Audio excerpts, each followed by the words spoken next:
Welcome to Focus Today. I'm your host, Perry Atkinson. Well, I am delighted to have somebody with us today. I've been looking forward to talking to Phil Cooke. I've attended his seminars, I've read his books, and this guy is fascinating. He's a writer, television producer, a media consultant, and we have a lot to talk about today. And Phil, the last time I was with you, you gave a seminar in the UK for the United Christian Broadcasters. You gave a little test, and I flunked it. Sorry about that, Barry. Yeesh, good way to start the interview. Huh? Yeah, good. Yeah, well, anyway, hey, before we get too far, where can people get a hold of your material? Because your writings are terrific. Well, you're very kind, Perry. My blog is philcooke.com. I'm Cook with an E, PHILCOOKE.com. That's the best place. My books, you can get them on Amazon, Barnes & Noble, pretty much any online site you want. But philcooke.com is where my blog is, and you can certainly access my books there. And that's kind of where I spend my time. It's my therapist, if you will. Great. Well, nice to see you again, my friend. Lot to talk about in a short time. What's your take on the Hobby Lobby case? Well, I think, you know what, I'm thrilled. I could not be happier. I'm very, very thrilled. I know the Green family, and they're terrific, terrific family. It's really funny, the hysteria that's gone on about the decision here, here across the U.S. is kind of interesting to me, because here's a company that pays for 16 out of 20 of the contraceptive devices for their employees. They pay 100% of their employees' medical care. They start their employees at twice the minimum wage. I mean, and so many people are talking about this is the Taliban. This is going back to the Middle Ages. This is just a war against women. It's just absolutely insane. But I'll tell you what, Perry, it does remind us that who controls the narrative in the culture, who controls the story out there, really does control the story. Yeah. And we're seeing so many efforts to control the story that comes out of that Supreme Court decision, because people understand that the media has such incredible influence. And that if they can get their side out there, it doesn't matter what happens in the rest of the world, because that's the side people listen to. All right. Do you think the faith community is going to capitalize on this, or just let it slide? Well, historically, we've let it slide. I mean, historically, I think we've done, I jokingly tell people, Christians are telling the greatest story ever told. We're just not doing a very good job telling it. And I really believe that we could do a much better job. I think of the organization GLAAD, G-L-A-A-D, here in L.A., which is the activist organization for the gay community. Right. Honestly, they've done a brilliant job strategically of changing the culture by shifting the messages in the media, by shifting the way the story about them is told. And I think Christians could learn a lot from them, because we don't have a real overarching strategy for how to tell our story and how to change the perception of today's culture toward Christians. All right. Now, in one of your articles, you really kind of step right out there and say, hey, stop apologizing for who we are and what we believe. Explain that.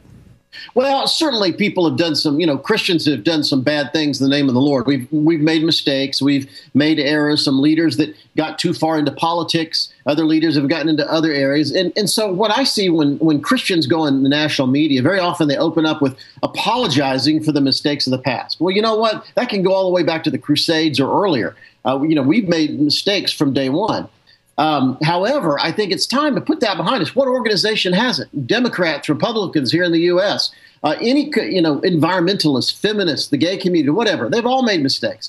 Let's move past that as Christians. Let's not dwell so much on mistakes other people have made, and let's articulate better who we are, what our goal is, what our mission is, why we're here, and what our story really needs to be. I think if we can do that, we'll have a much better really make a much better impression in the culture as far as trying to change our perception.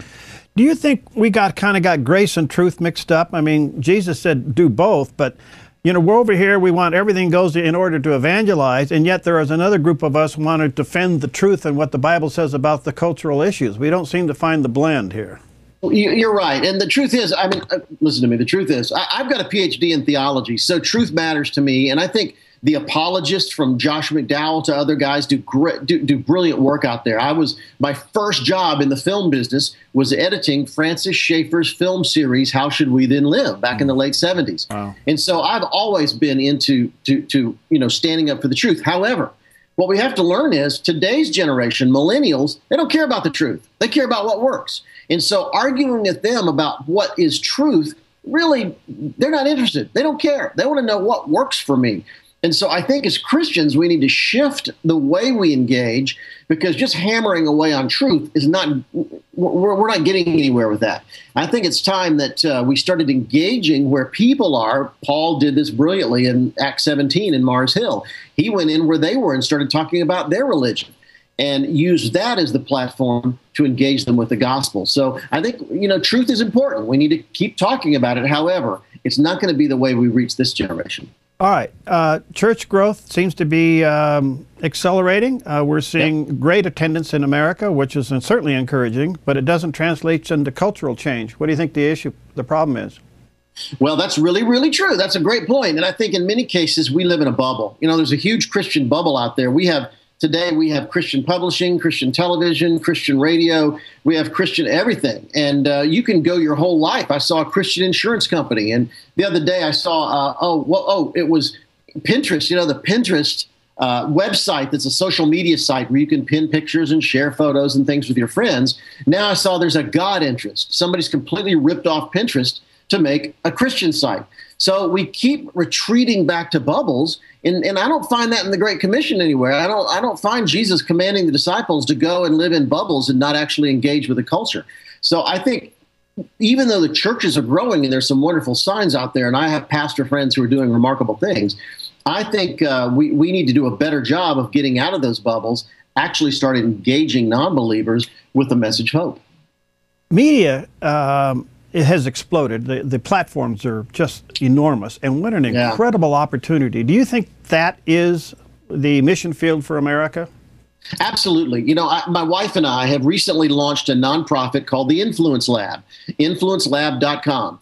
And our goal is to create that kind of strategy for using the media to engage today's culture. We just don't have it out there. And when you think about it, Facebook, when you count the number of users of Facebook by population, that makes it the third largest country in the world, somewhere between the United States and India. Right. And I always ask people, who's planting churches in that country? Who's sending missionaries to that country? I think we need to stop thinking about missions just in geographical terms and start thinking about missions in digital terms, because I'll tell you, Facebook is one of the countries of the future that we need to reach with the gospel, and we're not doing a great job. So with the Influence Lab nonprofit that we've launched, we really hope to use media, social media, broadcast media as a tool, short films, for instance, is a better tool for engaging today's culture and maybe shifting their attitudes toward who we are as Christians. You think the faith community is apathetic and caught up in rapture mania and therefore not changing, not changing the culture? We do have our crazies out there. And let me just say that if you're into the rapture and into prophecy, then you're not necessarily crazy. But one of the things the internet has really shown us is there are all kind of extremes, and people get focused on the most insane little things. You cannot believe the emails I get from people that their whole life, they see the world through this incredibly small lens. It may be the rapture or the end times, or it may be some other, just some other aspect of the Bible, which in balance would be good, but they live their whole lives totally focused on this little tiny area. And I think the internet has just created this. You're always going to find a friend out there that's into that. I know people that are into, they don't get their kids vaccinated anymore. And there's a movement out there for that. There's movements for everything imaginable on the web. And it really goes over into the Bible as well. So it concerns me that we get so caught up in things that don't matter. One of them, I don't mean to dominate here, Perry, but one of my big beefs here in America is that we, as Christians, we raise millions of dollars for the right to say a prayer at a high school football game. Is that really the big picture we need to be fighting for? I mean, we've got the world that's just going down this incredibly slippery slope, and we seem to be focused on little details. We want to win the battle, but I'm afraid we're losing the war. Well, the cynicism, I think, is the cancer of the faith community. I mean, I'm surprised how many Christians are walking around with their head down. And of course, this 4 blood moon thing, I don't know where you are with all of that, but man alive, all of a sudden it's just sucked the oxygen out of the room. I don't even get that. I got to say, I've got a PhD in theology, and I have no clue what that means. But you're right. I get attacked by blood moon people all the time. So it is kind of an interesting thing. I don't know. I just think, there's a simple truth that God gave us, and that is go make disciples. Preach the gospel, make disciples, heal the sick, It's really pretty simple. I don't think we need to get caught up in so many things. Obviously, we all have hobbies. We all have interests. We all have things we're fascinated with. However, we sometimes lose sight. And what's that phrase about we've got to keep the main thing the main thing? Right, right. And I think very often the church today gets so caught up in minor things that we've lost sight of what the major thing really is. Wow. Hey, Phil, what are you working on? What's new for you? Couple things. Working on a couple movies. Got a couple terrific clients. We've just launched a huge digital initiative with the Salvation Army. The address for that is savin.tv, savn.tv. We're doing a couple really interesting things with some people out there. I've also got a couple documentaries in the hopper I'm working on. We just love producing media projects. And, you mentioned the Hobby Lobby decision. They've launched a collection of Christian artifacts called Passages. It's a traveling museum that goes around the country with some amazing, amazing early biblical manuscripts, scrolls, things like that from our history. They've invested a huge amount of money in that. I had a meeting with them the other day about promoting that in an even bigger way because we need to remind Christians of the incredible heritage we have. How we got the Bible is such a fascinating story. And so that's something we're involved in that we're really excited about. So there's a lot of things on the horizon, and we're thrilled. All right, let me take a quick break. We'll come back. Sure. I've got a couple more questions for you. Phil Cooke's with us today, just one of the champions in what we do here with media, and really honored to have him with us. We'll be right back. Hi, I'm Paulina, and I work at theDove TV. Did you know that when you support theDove TV, you have a profound impact, not only in our community, but around the world? It's your continued support that takes the inspiration and hope in the programs we produce and makes them available to the thousands of people who are watching these videos online every week. Help bring encouragement and hope to our valley and beyond by making a secure online donation today at our website, thedove.us.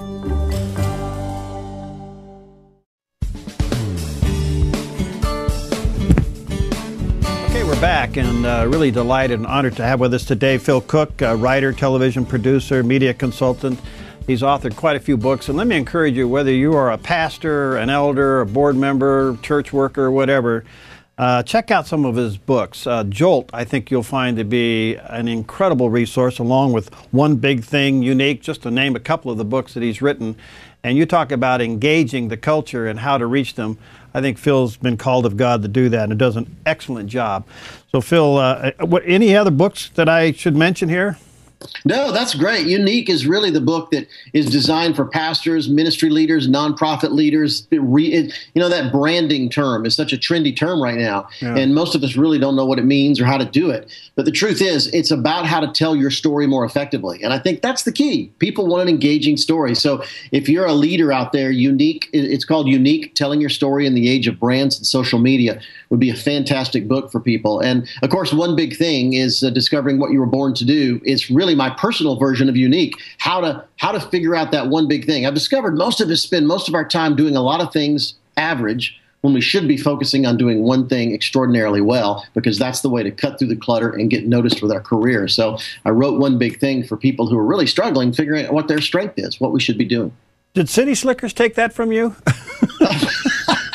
Well, I actually used the quote in the front of the book, so they beat me to it. But I love that quote. It's just a fantastic thing. Yeah, one thing. Hey, I want to come back to content development. Do you think those of us in Christian media understand that's the future? No, I don't. But it's funny because it's always been in the Christian world, because from day one, it was about preaching and teaching. So it was about sharing a message and getting it out there to people.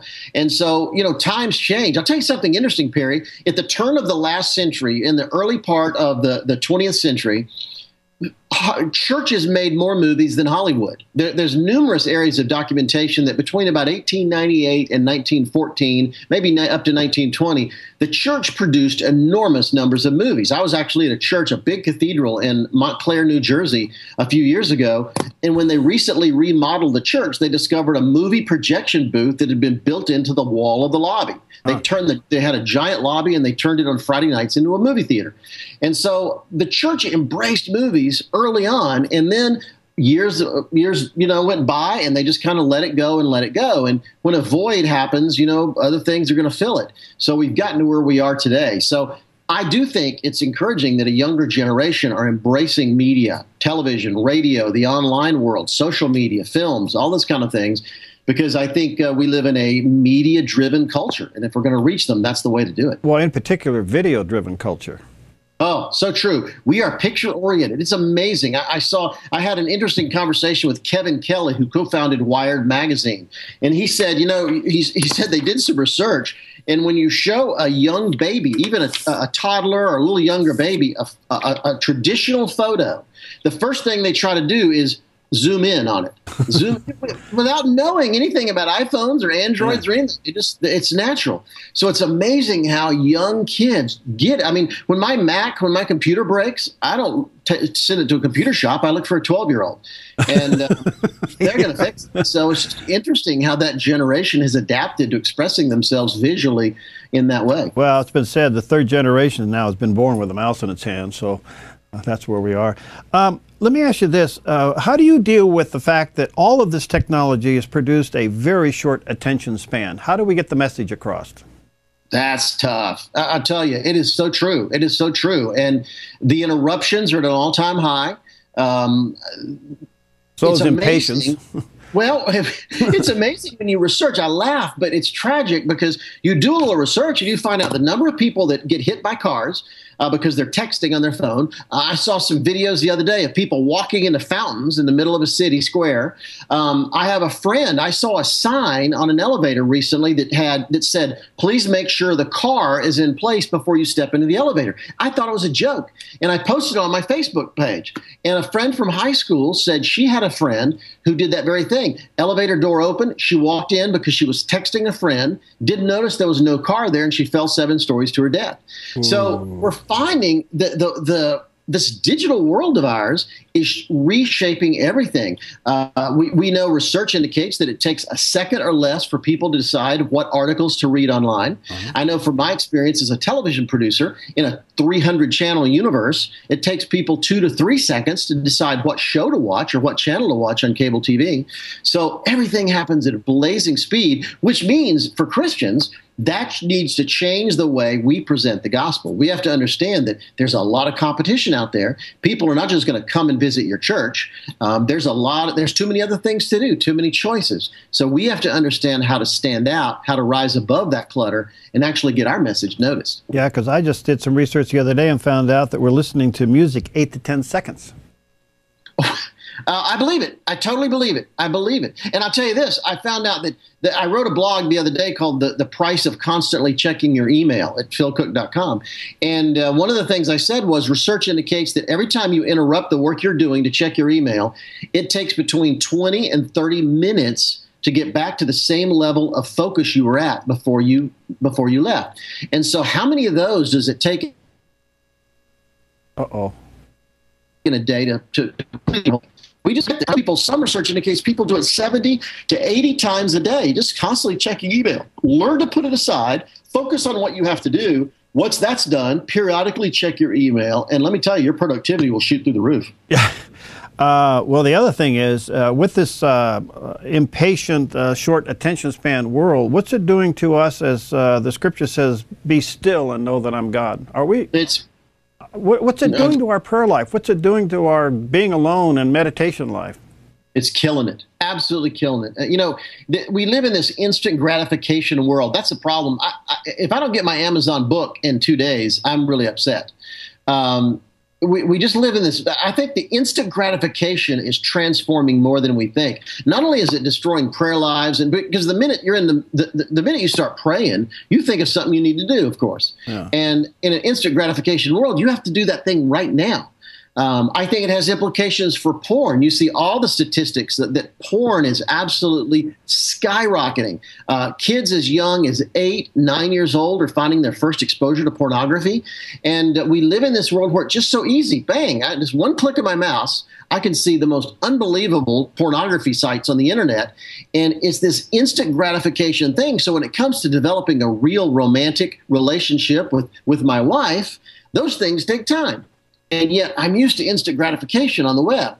So I think that instant gratification world and that idea is impacting so much that we do. I find that employees, people I work with, clients, they don't want to wait. They do not want to wait.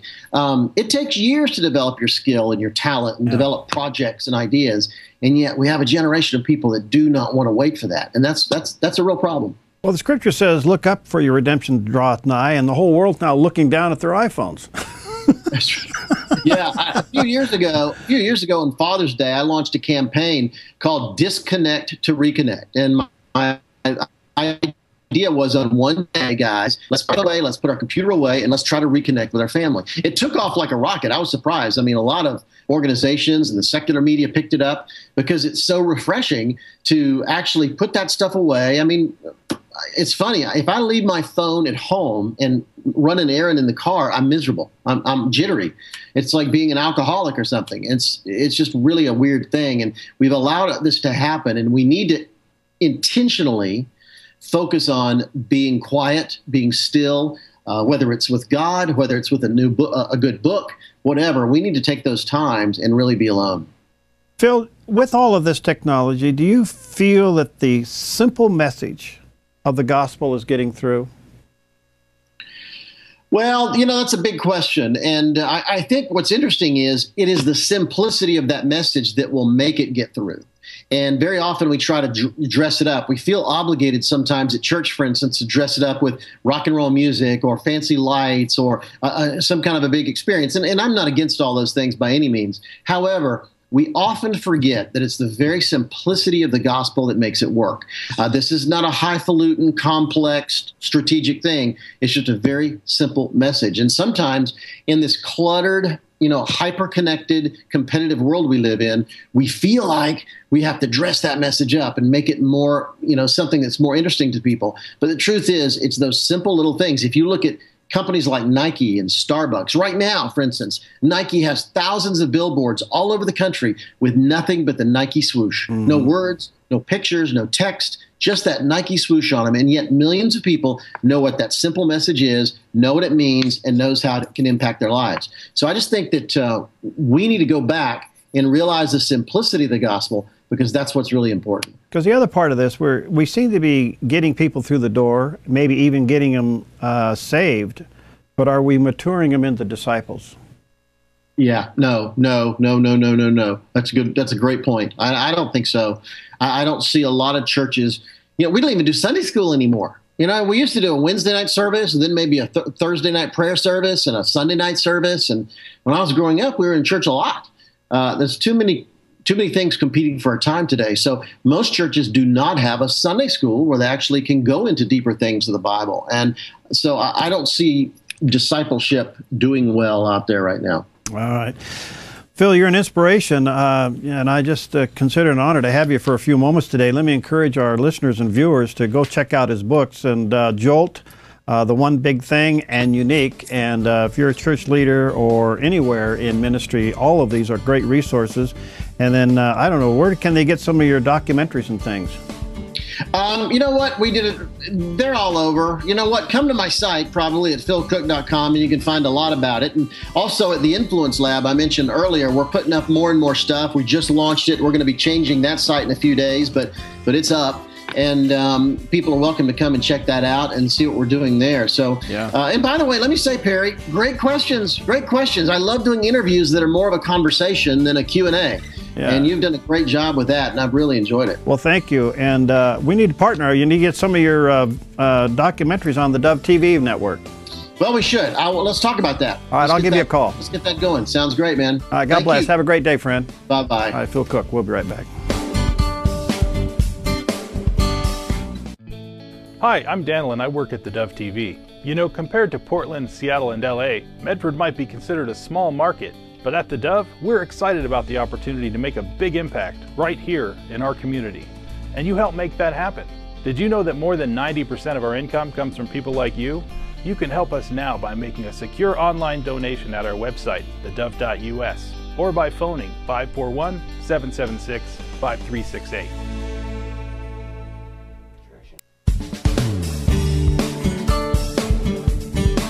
Welcome back. Earlier today, I mentioned during the morning news that what do you think of pirates and farmers?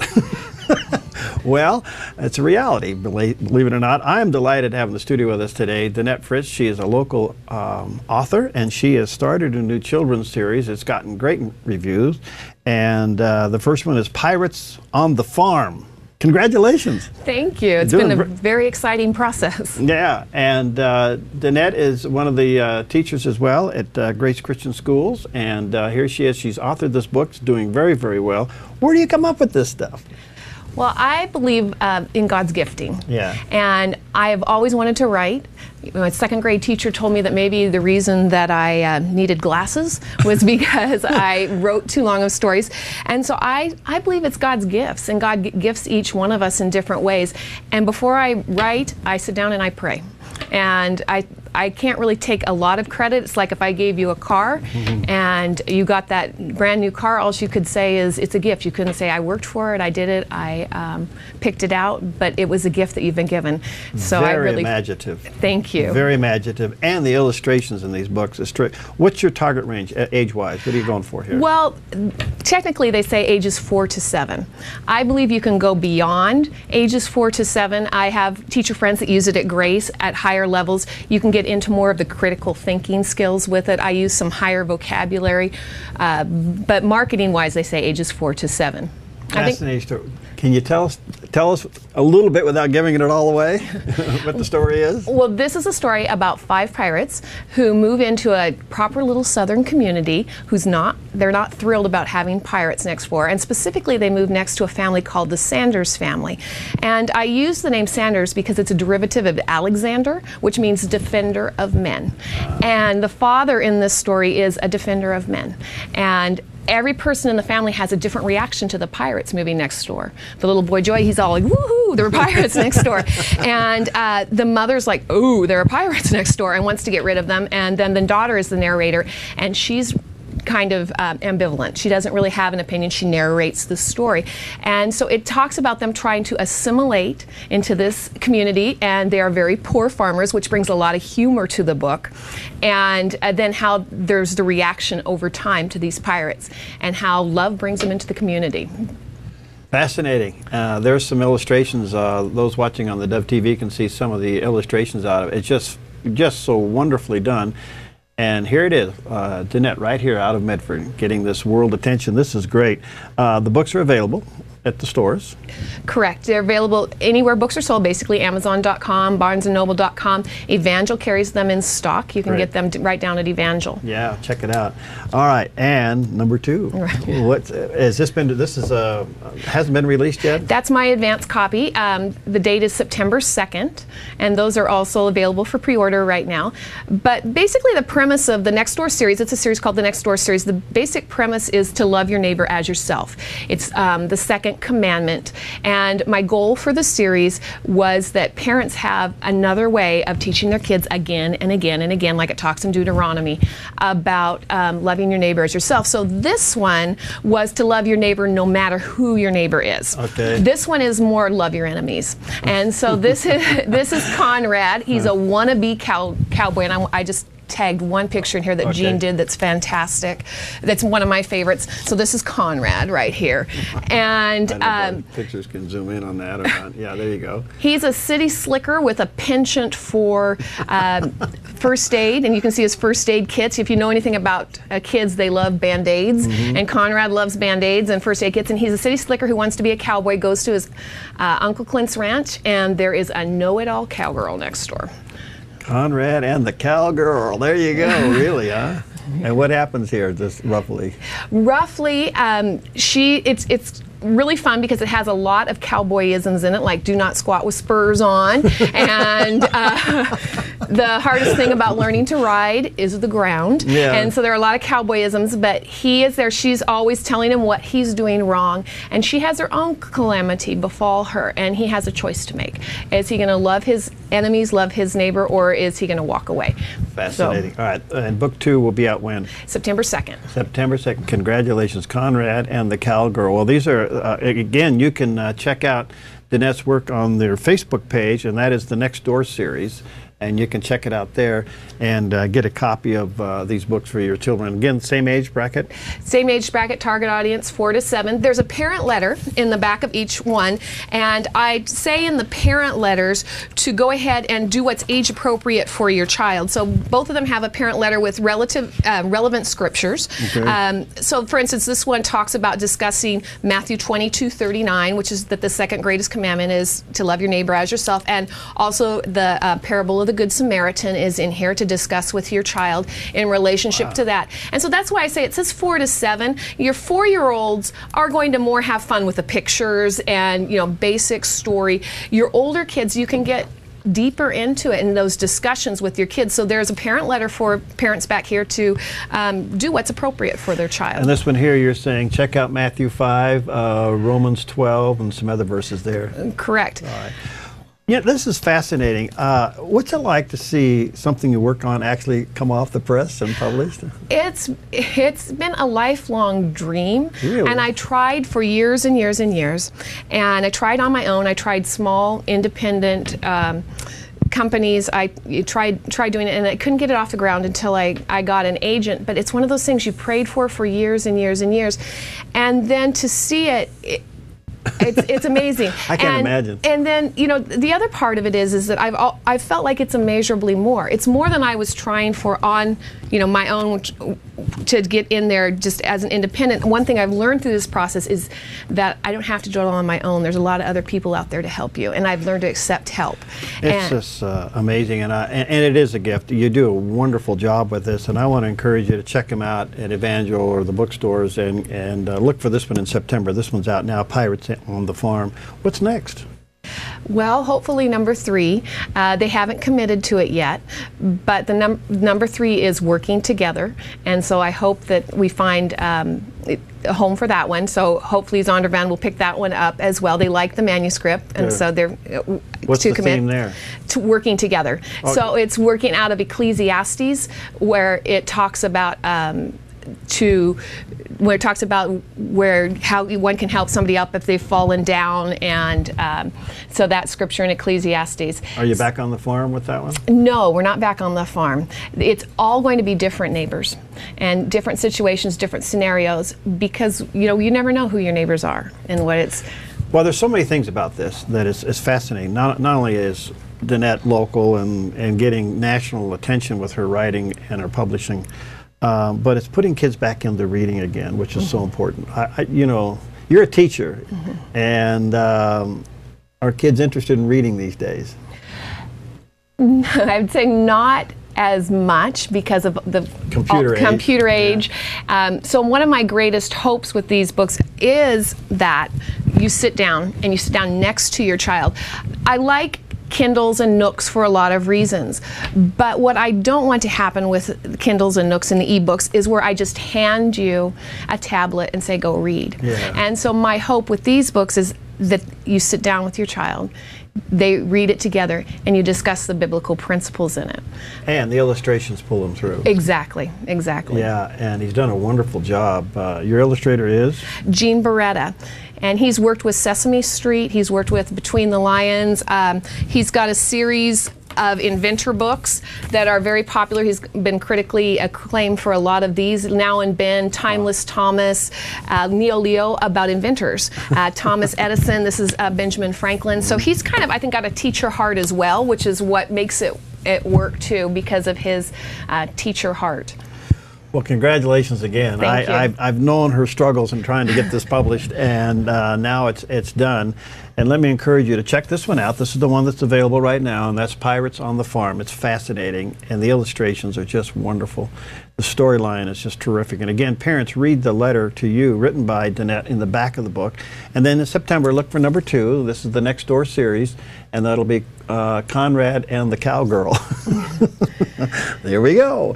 And anyway, that'll be coming out in September. So, and then the next one, Working Together. We don't know when that will be out, but hopefully soon. So there's a picture of the cover of it, so check it out. Well, Denette, congratulations. Thank This you. is just wonderful. Very proud of you, what you've done. And are you using them in your classroom? I do. In fact, I use them at listening stations. I talk to my children about it. You know, What grade do you teach? I teach first grade. First grade. First grade. One of my frustrations as a parent is that you teach biblical principles and you teach them and wanting to see your children apply them. And same thing with first graders. You want to see them apply them. So hopefully these are parables that you can see the Bible in action, and hopefully they will learn to apply them. The other part is that was really exciting is that Scholastic picked it up too. And that was very exciting because they're biblical principles in a secular market, which was part of my hope and part of my goal. So they have it available in their book market. This is the Scholastic version of it. And so that was thrilling to me because it still has, like Jean has drawn in the scene, there's a church scene, and in the back there are little plaques, say, love the Lord your God, love your neighbor. And part of my prayer and my hope for this was to get those biblical principles into a secular market, and that's God, and that's happening. So I'm really thrilled about that. Well, congratulations. That is just wonderful. Check them out. Check this one out first. It's available to you. Pirates on the Farm. That'll be at Evangel or online, Barnes & Noble, Amazon. And then September, look for Conrad and the Cowgirl. And that'll be coming out sometime in September. Thank you. You're welcome. I will be signing books at Evangel on September 20th from 1 to 3, so they can come there, and I will be there then. It is available for pre-order now there. You can save a few bucks if you pre-order it. It's at $12.99, but it's cheaper. So, yeah. All right. Remind us of that when we get a little back into September. Okay. Okay. Okay. All right. We'll be right back. Hi, I'm Paula, and I work at theDove TV. Every day we get letters and emails from people who've been encouraged, blessed, and challenged by the programs on theDove TV. But we couldn't do it without you. Did you know that more than 90% of our income comes from people like you? You can help us continue to bring inspiration and hope to our community by making a secure online donation at our website, thedove.us, or call us at 541-776-5368.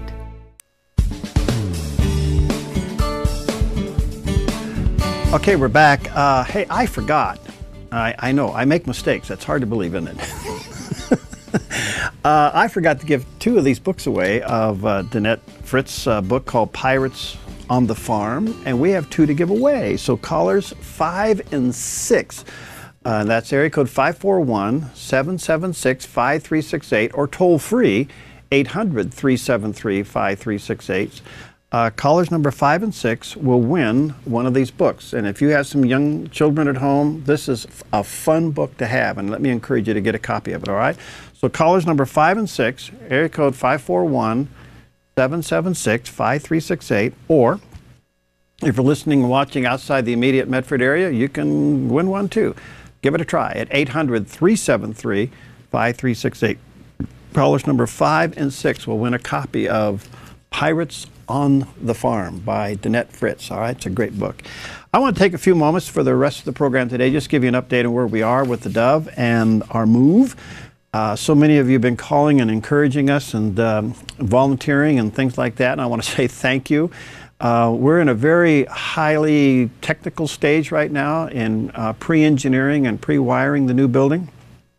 If you can imagine what it's like to wire a radio studio and a production studio, and then to have all of the IT services throughout the entire building and into the office areas and into some of the workstation modulars, as they call them these days, better known as cubicles. A lot of that's been going on, and most of it, I would say we're probably 90–95% of that completed. We still have a lot of other wiring to do, what they call audio wiring, where we have to string lines from one end of the building to the other, prepare for our satellite installation. And what we're trying to do is coordinate all of that to get most of that done so we can start testing it to make sure that it works. And then once we feel good about that and we see that the systems are up and running, and added to that, the phone system, which is another part of the puzzle to go into place. All of that has to work because it's all done with internet services these days. Once we're comfortable with all of that, then we'll look to setting a date where we actually will be moving the operations, and that has been postponed several times because we just couldn't do it. We weren't ready for it. After a lot of work, we were able to find a place to finally put the satellite dishes and get the wiring into the building. That was quite a challenge for several weeks as we ran into various obstacles in trying to get that solved. And fortunately, we were able to figure that one out, and I would say this week we'll probably install the conduit and the wiring to make sure that when we're ready to move the satellite dishes. Now, you got to remember, once we get ready to do this, we have to be able to pick up all these cameras, pick up the entire FM radio operation and the satellite operation, and move them all at the same time over to the new location and wire it together so that it all works. So that's no easy task. We hope to do that in a 4-day period, and and still not go off the air. Now that's the trick. So you can imagine the pre-wiring that's going on right now is pretty intense. So pray for our crew. Bill Witt and other engineering types are working together to get that done, and it is coming together. It is coming together. We're pretty excited about it. And this time we're wiring things in a permanent way. In the past, where we are now, we never thought for a moment we'd be here over a year or two. Well, we've been here almost 10 years. And in that 10-year period, we went from 1 radio station to 4 radio stations to 6 translators and 2 television stations. So the Lord has really boosted the Dove's footprint out there a lot. And the impact of what's happening here is phenomenal. I wish you could read some of our emails. Some are very personal, and some are very impacting and life-changing when you hear and see and read what the Dove radio programming is doing, what the Dove television programming is doing to impact lives. It is amazing. We signed on Channel 18, as you know, and if you haven't checked that out, let me encourage you to do that. UHF Channel 18. We were able to acquire that television station and frequency cheaper than it would be for us to upgrade the current one that we have. So it's a matter of time. The FCC is going to require that we go from analog to digital. It's just one of those things that happens in this world that we live in. And we were able to acquire Channel 18, which was already digital. And so it's booming out there. And now we're working with engineers to do a power increase on that sometime next year. So that's in the works. And but the response to even Channel 18 has been very, very encouraging. And then Charter, God bless them, they took Channel 89 in Klamath Falls and moved it to Channel 18. So we're Channel 18 over the air. We're Channel 18 in Klamath County. We're Channel 18 in Josephine County and Channel 18 in Jackson County. And we're negotiating to move that channel even on some other areas up and down the coast and other places as well. So pray for favor in those kinds of negotiations. But the response has been phenomenal. And then you add to that Roku, and Roku is all in all 50 states and literally around the world. And so the Dove's impact and footprint is just been so encouraging as God uses the programming to match the person's need at the right time. And remember, this is the scripture that drives us. It's found 2 places in the Bible, Romans 10:20 and Isaiah 61, and it says this: I was found by those who were not seeking me, and I manifested myself to those who didn't ask. Now, how does that happen? Only God can take the programming at the right moment and match it with the person's need, and that's what happens. And when they're not even looking for God, they find them. And when they're not even considering Him, He manifests His love to them. It's a miracle that happens every day here at the Dove through radio, television, and now through the internet and all the other digital platforms that we're on, even with our app on the phones and iPads and tablets. You can get the Dove app there as well. So I just want to say thank you to all of you who support us. I wish I could just sit down personally with each one and shake your hand and say thank you. And I mean that sincerely. We don't take for granted those of many of you sacrifice to support us. I want to say thank you. And it's your monthly support that makes this happen. And you've been so generous in helping us not only acquire the stations and move forward, but with the building project as well. After 30 years of renting, the Dove's finally getting its own permanent home. And we're pretty excited about that, to say the least. And I will mention, because you probably have heard on the air, both on radio and here on the Dove TV, that we did run into something we weren't counting on.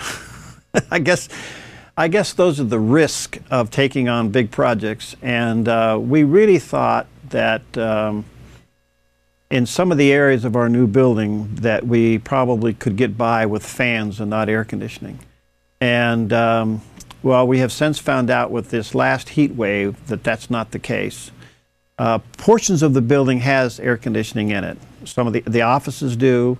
The IT room has it. The control room has it. So those areas of the building have air conditioning. But the big area where we're going to do the television studio and the open area where we have some of the cubicles doesn't have any air. And so we're now trying to figure out just what it's going to take to put air into the building. And it is way beyond anything we thought could be imaginable price-wise. It's a big project. And so I'm faced with, do we move in without it, or do we try to put it in and delay the moving? And right now, it's a big price tag that we're trying to wrestle with, and I don't know if we can afford it. At this moment, we can't. So we're looking at ways to how do we cool that building down in order to do operations in there. So we have a lot of things going on our plate to consider. So I ask you to pray for us for wisdom and making good decisions. One of the things that I wrestle with day in and day out is that we manage the resources that you sacrifice to give to this ministry, that we manage those resources prudently and faithfully and with great caution. I don't take any of it for granted. And I always ask the Lord to give us wisdom in doing all of that. But now we just flat did not budget for this. We didn't even think about it because we didn't think it was going to be a problem. And now it's turned out to be a fairly significant problem. So if you want to help us in that area, only do what the Lord's leading you to do. But would you pray for us that God would give us wisdom on how to handle this? We can't stay in two places at once. The cost of maintaining this place and maintaining the new place is rapidly catching up with us. We're going to have to bite the bullet, as they say, and move sooner or later. And I don't know what we're going to do with this air conditioning thing. It's a big issue. So pray for us that God would give us wisdom. But I want to say thank you to all of you who support us. It's amazing. It really is. And your support is impacting people. Lately, we've made it around buildings and walls and air conditioners and equipment, and all that's part of it. Those are tools. Those are just tools to do what God called us to do. But the bottom line is our world is hurting and lives are upside down and people are confused. They want to know what is truth and who can they trust. And the gospel's the answer. A relationship, a vibrant relationship with Christ is the answer. And our goal is to reach as many people as we can through media with the gospel. That's our goal. It's as simple as that. We want to use every platform that God makes available to reach as many people as we can. And then we let the Holy Spirit do His work in people's lives. We just want to take the product and get it out there, and God will match the content with the person's need at the right time. And that's what it's about. So it's a mass effort of evangelism in these crazy days in what we live. Are we living in the last days? A lot of people are asking me that. I don't know, but you can't ignore the signs. You can't ignore earthquakes and wars and rumors of wars and nations against nations and the craziness of this world, and right has become wrong and wrong has become right. These are challenging days, and there's a lot of people looking for hope and encouragement, and we just want to reach them any way we can with programming that's impacting. So thank you for joining the team, and thank you for being a part of what we do. And if the Lord leads you to help us with this air conditioning thing, God bless you. We could certainly use it. But pray that we make the right decisions at the right time and that we do the right thing. I really do seek your prayers in those areas, okay? Thanks again for supporting the Dove. Thank you for believing in our mission. And thank you for partnering with us in changing lives for good. We'll see you next time on Focus Today.